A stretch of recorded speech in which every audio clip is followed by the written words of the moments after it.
টি-20 ফরম্যাটে খেলতে চান না মেহেদী হাসান মিরাজ। ওয়ানডে দলের অধিনায়ক, টেস্টে বাংলাদেশের অন্যতম সেরা ক্রিকেটার তিনি। টি-20তেও দলের বিপদে সুযোগ পান মেহেদী হাসান মিরাজ। তবে তার ভাবনায় এখন শুধুই টেস্ট ও ওয়ানডে। আপাতত টি-20 ফরম্যাট থেকে দূরে থাকতে চাচ্ছেন ২৭ বছর বয়সী এই ডানহাতি অলরাউন্ডার। নির্বাচকদের সঙ্গে আলোচনা করেই এমন সিদ্ধান্ত নিয়েছেন মিরাজ। ঘরের মাঠে নেদারল্যান্ডসের বিপক্ষে টি-20 সিরিজ থেকে ছুটি নিয়েছিলেন মেহেদী হাসান মিরাজ। এশিয়া কাপের দলে জায়গা হয়নি তার, ফলে মিরাজকে নিয়ে শুরু হয় আলোচনা। বিসিবির বিশ্বস্ত একটি সূত্র জানিয়েছে, নির্বাচকদের সঙ্গে মিরাজ আলাপ করেছেন। এখন টি-20 ক্রিকেট থেকে দূরে থাকতে চাচ্ছেন তিনি।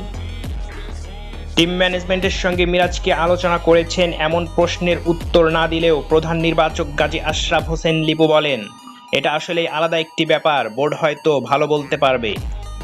সংবাদ সম্মেলনে এশিয়া কাপ থেকে মিরাজের বাদ পড়া নিয়ে প্রধান নির্বাচক বলেন, সাদা ও লাল বলে খেলার প্রভাব ভিন্ন। মিরাজ আমাদের টেস্ট ও ওয়ানডের অন্যতম সেরা খেলোয়াড়। বিশ্ব তাকে অলরাউন্ডার পারফরম্যান্সের কারণেই চিনে। দলের প্রয়োজনে তাকে অবশ্যই টি-20 খেলতে হবে।